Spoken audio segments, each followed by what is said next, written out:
이사야 선지자는 이제 1장부터 여러 말씀이 나오지만 실제로 선지자로 부름을 받는 것은 6장부터입니다. 이제 그 앞에 있는 말씀은 하나님께서 보여준 여러 이상들이고요. 그리고 이제 선지자의 삶은 이제 언제부터 사는가 하면 6장의 부름을 받고 7장부터 선지자의 삶을 삽니다. 이 선지자의 삶이라는 것은 딱 두 가지가 있어야 됩니다. 하나님께서 주신 말씀이 있어야 되고요. 또 한 가지는 그 말씀을 들고 누구에게로 가라. 그때부터 선지자가 시작되는 겁니다. 그래서 6장에 보면 우리 하나님께서 이렇게 말씀하죠. 누가 우리를 위하여 갈고, 요 갈고가 중요한 겁니다. 누가 우리를 위하여 볼고 이런 건 아니에요.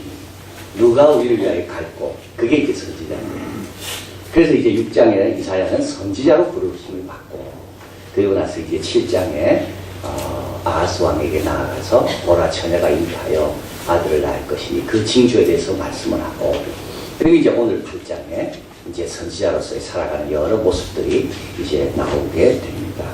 우리는 주 안에 붙어 있어야 된다. 그래서 요한복음 15장에서 말씀하고 또 기도에 힘쓰고 사랑할 때 붙어 있는 가지가 된다 말씀드렸고요. 지난주 포도원 노래에서는 탐심 대신 자족하는 사람이 붙어 있고 교만 대신 순종하는 사람이 붙어 있고 거짓 이론보다는 여호와를 경외하는 자가 붙어 있고 연락보다는 하나님에 대해 관심을 두는 자가 붙어 있다. 그래서 이제 오늘은 이어서 선지자의 삶을 살면 붙어 있게 된다. 그럼 선지자의 삶은 어떤 삶인가요? 오늘 본문에 잘 나와 있습니다. 선지자는 가족이 함께 지켜줍니다. 이사야는 첫 번째 부르심을 받은 다음에 첫 번째 주신 사명이 이제 세탁 그 빨래터에서 나와 있는 아하스 왕을 만나러 가라고 했거든요. 7장 3절입니다. 그때 여호와께서 이사야에게 이르시되 너와 내 아들 스할 야숲은 혼자 가지 말고 네 아들과 같이 가라고 이야기합니다. 굉장히 위험한 데입니다. 왜냐하면 아람하고 북이스라엘이 동맹을 맺어서 예루살렘 근처까지 왔거든요. 그러니까 빨리 도망가든지 해야 되는데 하나님은 이사야에게 네 아들 스할 야숲이 있는데 그 아이를 데리고 왕에게 가서 이 말을 전하는 겁니다. 하나님이 지적하실 겁니다. 네 아이를 데리고 가라. 그리고 몇 주 지나서 이게 오늘 8장입니다. 큰 서판에다가 마헬살라 하스바스라는 글을 쓰라고 이야기합니다. 이 말은 뭐냐면 조금 전에 왔던 이제 이스라엘을 포위했던 남유다를 포위했던 그 동맹군들이 결국은 쫓겨가게 되고 아시리아에게 그 재물들을 많이 뺏기게 된다. 그래서 신속하게 약탈된다는 뜻이 이 마할 살라 하스바스라는 뜻입니다. 그래서 그건 큰 서판에 써라. 그러고 나서 이제 쓴 다음에 집에 와서 아내와 동침하고 아들을 낳는데 그 아들의 이름을 하나님이 마할 살라 하스바스라고 지으라고 이야기해요. 좋은 이름이 아닙니다. 신속히 약탈된다는 말이 무슨 좋은 이름이겠습니까? 근데 이사야는 그대로 순종합니다. 하나님은 우리를 부르실 때 우리 혼자만 부르는 게 아니에요. 우리의 자녀와 가족 다 같이 부르십니다. 내 혼자 잘하는 거는 이건 쉽습니다. 어떻게 보면. 그러나 이 가족을 다 데리고 함께 가나안 땅까지 간다는 거 그건 참 어려운 겁니다. 근데 믿음의 종들을 다 보면 거의 다 온 가족이 하나님을 섬겼지 혼자 섬긴 사람은 아무도 없습니다. 혼자는 아무리 열심히 해봐도요 그 한계가 있게 돼 있습니다. 그리고 가족까지 끌고 가야지 그 가운데 하나님의 은혜도 발견하고 하나님 앞에 겸손해지고 하나님 앞에 기도도 간절해지고. 호세아도 동일합니다. 첫째 아들을 낳습니다. 하나님께서 이스르엘이라 지으라 그럽니다. 이 이스라엘 골짜기를 말하는 건데 이 이스라엘 골짜기에서 이스라엘은 적에게 크게 피하게 됩니다. 그걸 보여주기 위해서 이스라엘이라고 지으라 그럽니다. 두 번째 딸을 낳습니다. 이름을 로루하마라 지으라 그럽니다. 긍휼을 여기지 않는다는 뜻입니다. 세 번째 아들을 낳습니다. 로암이라고 지으라고 합니다. 나는 더 이상 너희 하나님이 되지 않을 것이다. 호세아는 다 순종합니다. 18절 같이 한번 읽어봅니다. 보라 여호와께서 내게 주신 자녀들이 이스라엘 중에 징조와 예표가 되나니 이는 만군의 여호와로 말미암은 것이라. 하나님께서 이스라엘에게 자녀를 준 건 뭘 때문이라고요? 증거와 예표를 위해서. 하나님의 뜻은 이루어진다는 것을 보여주기 위해서. 하나님의 주권은 아버지, 엄마뿐만 아니라 아들에게도 하나님의 주권이 미쳐야 된다는 것을 보여주기 위해서. 성경에 보면 부모 때문에 복받은 자들이 많이 나오죠. 이삭이 대표적인 사람. 믿음의 조상 아버지를 둬서 복받았습니다. 고생은 많이 했지만. 모세, 그 믿음의 부모 아니었던 모세는 이 땅에 없었습니다. 디모데, 거짓 없는 믿음을 가진 외조모, 자기 어머니. 사무엘의 어머니 한나가 그를 엘리 제사장에게 맡기지 않았더라면, 그 엘리 제사장은 두 아들 실패한 사람이거든요. 그런데도 하나님을 믿고 맡긴 겁니다. 사람을 믿고 맡긴 게 아니고요. 그래서 사무엘이 위대한 종이 됐고 사무엘 상하가 있는 거 아닙니까? 그런데 동시에 자식 때문에 복받은 부모도 있습니다. 한나, 사무엘이 여호와의 말씀이 희귀하여 이상이 보이지 않지만 사무엘은 그 엘리 제사장의 처소를 떠나지 않습니다. 자기 아들이 거기 가 있기 때문에 한나는 얼마나 기도했겠습니까? 부모가 제일 아들 때문에 복받은 사람은 살로메와 세베대입니다. 야고보와 요한의 부모입니다. 그들이 예수님을 따르는 제자가 되니까 결국 세베대도 성경에 나오잖아요. 하나님은 우리를 아십니다. 우리가 언제 제일 깨어있는지, 자녀를 어디 보낼 때 제일 깨어있습니다. 우리 지금 비전트리 가 있거든요. 태국에 대한 뉴스에 대해서 제일 민감한 분은 누굴까요? 우리 중등부 학부형일 겁니다. 지금 알바니아에 독감이 돈다 그럽니다. 제일 예민한 분은 누굴까요? 알바니아에 아이를 보낼 부모일 겁니다. 하나님은 우리를 너무 잘 아십니다. 우리가 언제 간절해지고, 우리가 언제 진지해지고, 우리가 언제 열심을 내는가? 자녀들이 어디 가 있을 때입니다. 자녀들이 군대 가 있는 동안은요, 날씨가 추워도 걱정. 북한이 뭐만 해도 걱정.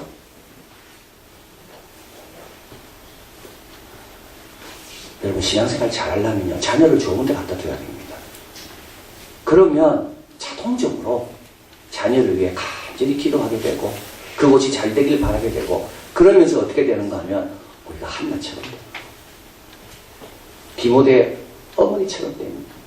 디모데가 사도 바울을 따라 저 험한 곳을 간 것을 본 엄마가 잠을 제대로 자겠습니까?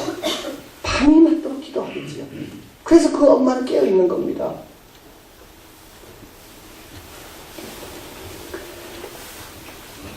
자녀와 함께해야 믿음이 견고해집니다. 자녀의 믿음을 위해 신경을 쓸 때 우리의 믿음은 더 살아납니다. 여러분, 신앙은요, 기독교 신앙은 혼자 하는 게 아닙니다. 너와 내 집이 구원을 얻을 것이다. 하나님이 우리를 택한 이유는 우리 자녀와 가족까지 다 함께 생각하시며 택한 겁니다.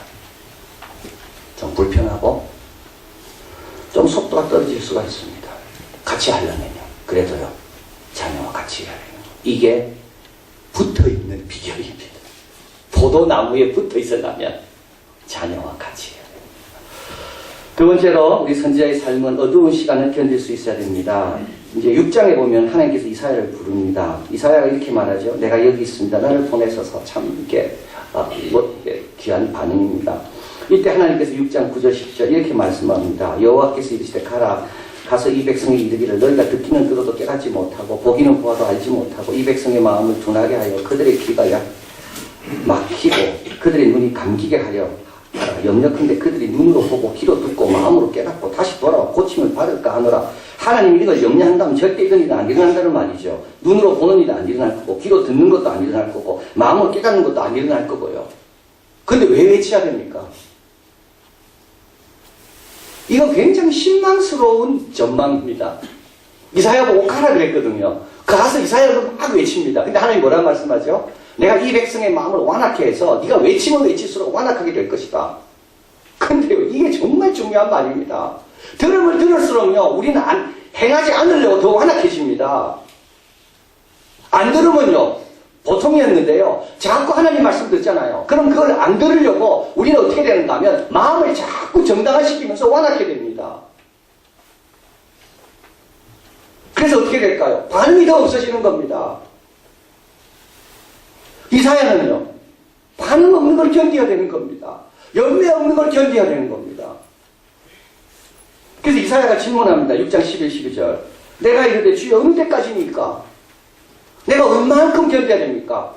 한 1년 정도 하면 됩니까? 2년 정도 하면 됩니까? 하나님께서 말씀합니다. 이스라엘이 멸망할 때까지다. 이사야는요, 이스라엘 남은 유다가 멸망하기 전에 죽습니다. 그러니까 43년 동안 이사야가 사역하는데, 이사야는 한 번도 사역하면서 열매 맺는 걸 보지 못했습니다.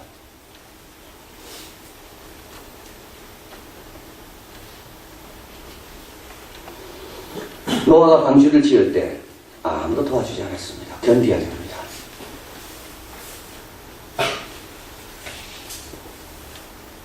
아브라함이 이삭을 바칠 때까지 25년 견뎌야 됩니다. 사라는 자꾸 늙어가지만 아무 응답이 없습니다. 견뎌야 됩니다. 17세 때 요셉이 애굽으로 팔려갑니다. 그러고 나서 감옥에 갑니다. 술 맡은 관은 떡 굽는 관은 꿈을 꾸고 해석해 줍니다. 자기를 기억해달라고 합니다. 근데 그들이 가서 잊었어요. 그리고 어느 세월 이후 2년쯤 지나서 바로가 꿈을 꿉니다. 그때까지 견뎌야 되는 겁니다.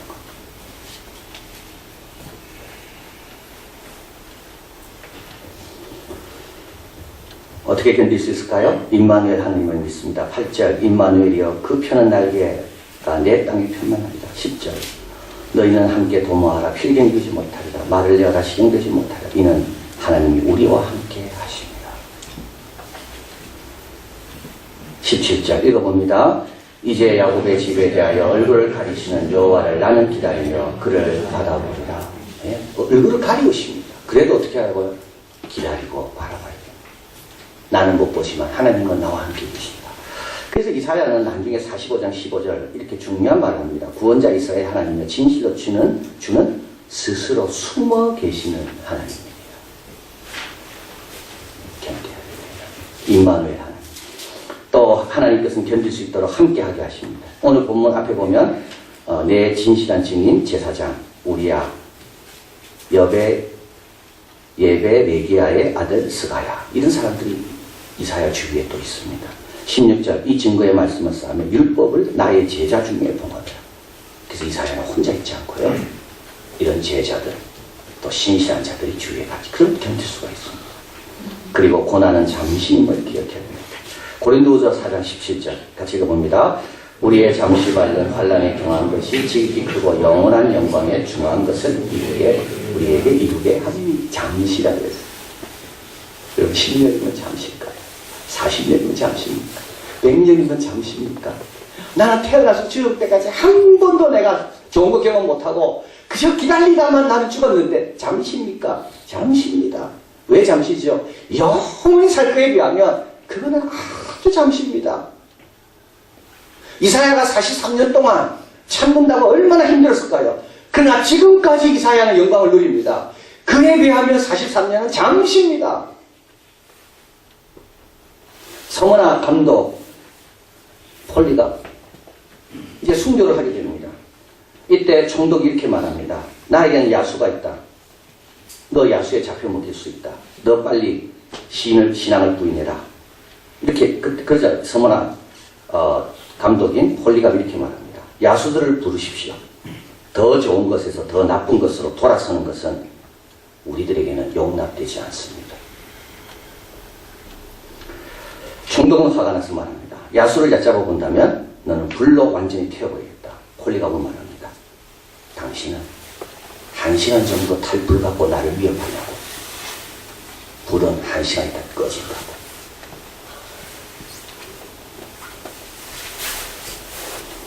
여러분 잠시라고 생각하십시오. 그렇게 힘들지 않습니다. 시편에서 뭐라 말씀하는가 하면요. 90편 4절 같이 읽어봅니다. 주의 목전에는 천년이 지나간 어제 같으며 밤에 한 경점 같을 뿐입니다. 그렇게 긴 거예요. 벌써 2016년 지나갔고요. 2017년 금방 지나갈 겁니다. 어둠을 누가 견딜 수 있을까요?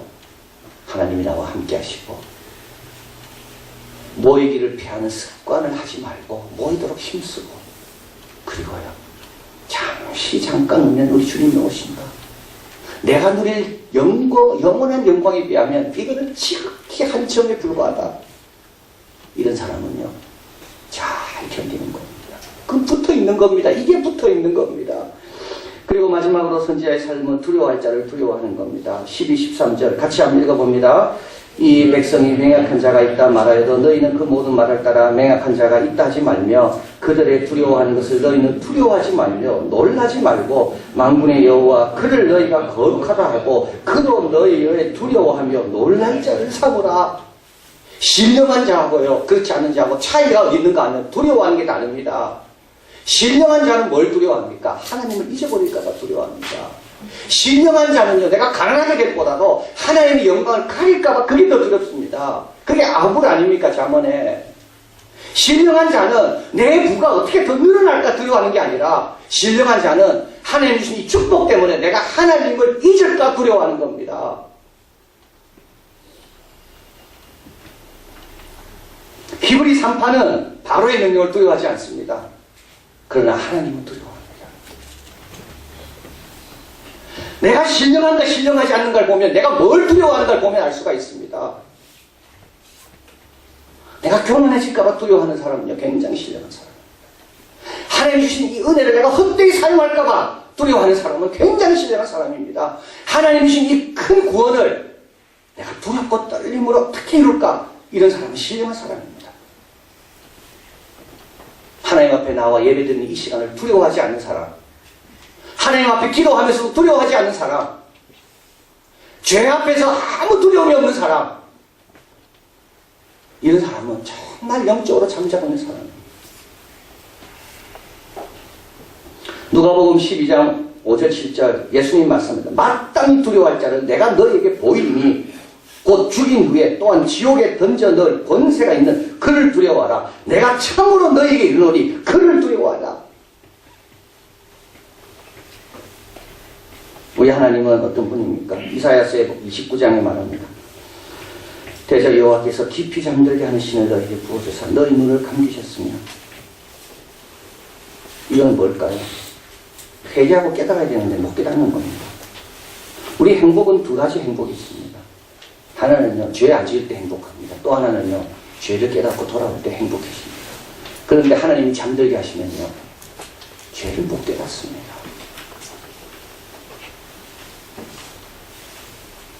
우리 하나님께서 우리를 잠들게 하면요, 누구도 깰 수 없습니다. 이 묵시가 너희에게 마치 봉헌책의 말이다. 하나님께서 이 계시를 열어주지 않으면 우리 아무거나 못 깨닫습니다.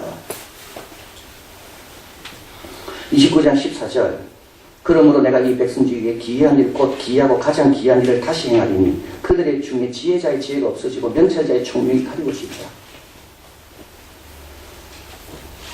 그 다음에 19장 가볼까요? 참, 이 말은 이건 애굽에 대한 말입니다.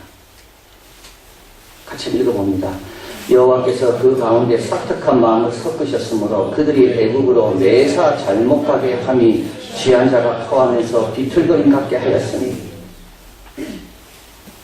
우리 하나님께서요, 사특한 마음을 조금만 섞으면요, 모든 통치자와 모든 지도자들이 엉뚱한 걸 결정하는 겁니다.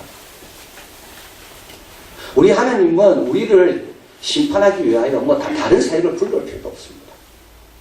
우리 생각에 사특한 거 조금만 섞으시면요, 투자하는 것마다 다 나갑니다. 내가 결정하는 것마다 다 안 됩니다. 이리 가는데 여기가 막히고 저리 가면 저기가 막히고.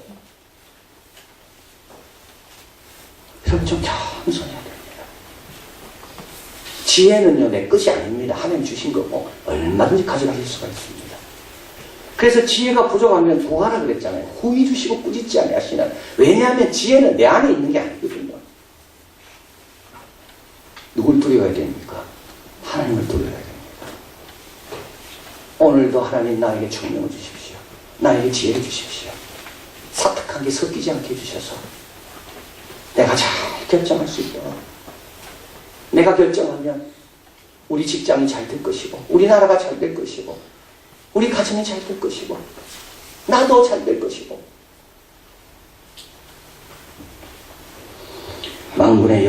그를 너희가 거룩하다 하고, 이 거룩하다는 말은 다르다는 말입니다. 그분의 생각은 어떤 제한을 당하지 않는다는 말입니다. 그분의 능력은 다 특별하다는 겁니다. 그런 너희 두려워하며 놀랄지 않을 삼으라. 14절, 그가 거룩한 피할 곳이 되시리라. 그러면 주님께서 그곳에서 지혜도 주시고 위로도 주시고 능력도 주시고, 선지자의 삶은 뭡니까? 자녀와 함께하는 삶입니다. 신앙 안에서. 선지자의 삶은 어두움을 견딜 수 있어야 됩니다. 선지자의 삶은요, 두려워할 자를 두려워하는 것. 니콜라스 라자노프스키와 마크 스타인버그가 적은 러시아의 역사에 보면, 러시아 국민들이 제일 자랑스러워하는 전쟁이 있는데 그게 1812년 전쟁입니다. 이거는 가장 애국적이고 자랑스러운 전쟁으로 여긴다고 합니다. 1812년의 나폴레옹이 이제 러시아를 치러 들어왔을 때 그 러시아가 국민들이 하나가 돼서 이겨낸 전쟁이 이 1812년 전쟁입니다. 그래서 차이코프스키는 이 70년 뒤에 1882년도에 1812년 서곡을 작곡하게 됩니다. 이 1812년 서곡, 그 노래는 이 1812년 전쟁 배경입니다. 여러분 혹시 마음이 우울하고 뭐가 좀 기쁨이 없고 좀 답답하잖아요. 이때 유튜브에 가셔가지고 1812년 서곡을 한번 쳐보시면 거기에 1812년 서곡이 나오는데, 특별히 일본 말로 돼서 일본 이름이 있는 누가 올린 게 있습니다. 그걸 꼭 한번 보십시오. 그러면 정말 웃지 않을 수가 없습니다. 큰 연병장에서요, 이게 지금 전쟁 이야기 아닙니까? 그래서 일본 자위대 군악대가 철모를 쓰고 군복을 입고 이걸 연주를 합니다. 그런데 이 1812년에는 뭐가 반드시 나와야 되냐면 대포 소리가 나와야 되거든요. 그래서 이 대포를 쏘아야 되기 때문에 이 연병장에서 하는 겁니다. 그 마지막에는 대포가 꽝꽝꽝 나옵니다. 그럼 정말 웃었습니다. 보시면. 참 마음이 이렇게 새로워집니다. 이게 1812년입니다.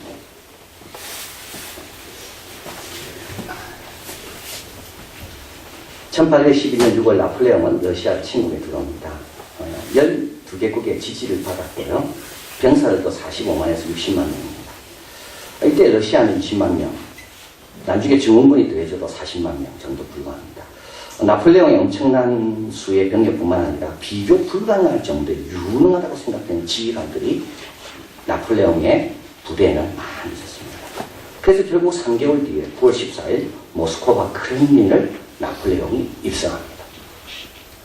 강화 조약을 요구하지만 알렉산드리아 2세는 맺지 않습니다. 그리고 배지에서 도망을 가게 됩니다. 그런데 러시아는, 사람들은 모스크바를 불태워버립니다. 나폴레옹이 머물 수 없도록. 그리고 그 다음부터 반격이 시작됩니다. 농민들은 농민들대로, 군인들은 군인들대로, 배운 사람은 배운 사람대로, 못 배운 사람은 못 배운 사람대로. 그래서 결국 나폴레옹은 11월 하순에 철수하게 됩니다. 처음에는 한 40에서 60만 명이 왔다가 철수할 때는 3만 명에서 4만 명으로 줄어서 패잔병이 돼서 돌아가게 됩니다. 이게 1812년 전쟁입니다. 어떻게 이겼을까요? 나폴레옹 군대가 강해 보이지만 그들에게도 이점만 있지 않았다는 겁니다. 이 참 중요해요. 세상이 강해 보이지만요, 세상이 그렇게 강하지 않습니다. 전투에 참여한 병력은 이렇게 많지 않았고요. 그리고 러시아가 지역적으로 넓기 때문에 그들의 이 한계된 숫자 갖고는 그 지역을 다 담당할 수가 없었다는 겁니다. 여러분, 모든 강해 보이는 것도요, 다 약점이 있습니다. 골리앗이 아무리 커 보여도 골리앗에게도 약점이 있는 겁니다. 우리가 너무 그거를 강하게 보기 때문에 우리가 쓸데없이 약해져 있는 거예요. 또 한 가지는요, 이 알렉산드리아 2세, 이 황제에 지속적으로 나를 싸우리라는 이 강한 신념이 있었대요.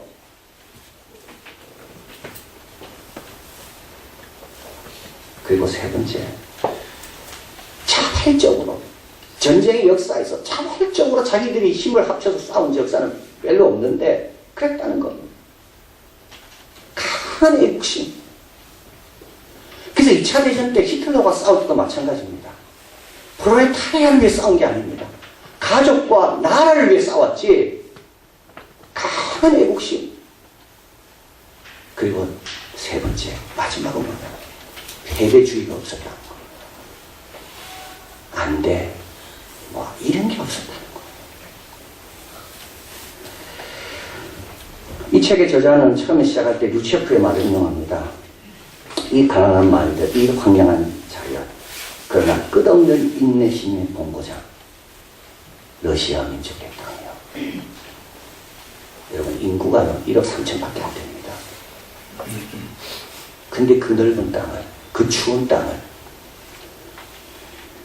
인내심의, 끝없는 인내심의 본고장.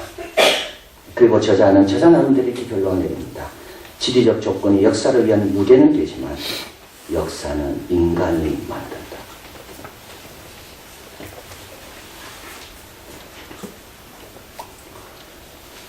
가족을 위해 여러분 계속 기도하시고요. 응답이 없어도 숨어 일어나시면 함께 하신 하나님을 계속 붙들고, 그리고 우리 하나님만 두려워하는 겁니다. 그러면 하나님의 귀한 역사가 부족한 일을 통해 만들어질 것이고, 우리는 잘 붙어서 열매 맺는 복된 자들이 다 될 줄 믿습니다. 기도하겠습니다. 사랑의 하나님 감사합니다. 주님께서 우리를 택하실 때 우리 자녀와 가족을 다 생각하고 함께 부르셨습니다. 그걸 늘 잊지 않게 도와주시고, 포기하지 않게 하시고, 패배주의에 젖지 않게 도와주시고, 지속적으로 이 선한 싸움을 싸우리라는 그런 각오로 임해서 주님이 원하시는 귀한 열매 우리 가정에 다 맺는 우리들 되게 도와 주시옵소서. 하나님, 물질도 두려워하지 말고, 건강도 두려워하지 말고, 병도 두려워하지 말고, 세상 그 어떤 것도 두려워하지 말고, 이 모든 것을 주관하시고 역사하시는 우리 하나님만 생각하고, 하나님의 은혜에서 멀어질까 두려워하고, 하나님을 내가 우습게 여길까 그걸 두려워하고, 하나님을 경외하는 것이 싫을까 그걸 두려워하고, 그래서 거룩한 피난처에 늘 거하며 거기서부터 오는 하나님의 특별한 은총과 위로와 격려로 또 이 세상에서 승리하고 영광 돌리는 우리들이 다 되게 도와 주시옵소서. 하나님, 인생은 짧다 그랬습니다. 한 경점이라 그랬습니다. 하나님, 그러나 우리에게 주실 그 영광은 영원하다 그랬는데, 그걸 기억하며 오늘도 내일도 주님 붙들고 영광스러운 영광 바라보며 더 잘 견디고 인내해서 주님이 숨어 계시는 것 같은 그 기간들을 우리는 가지에 붙어있는 그런 복된 가지들 다 될 수 있도록 도와 주시옵소서. 예수 그리스도 이름으로 기도하옵나이다. 아멘.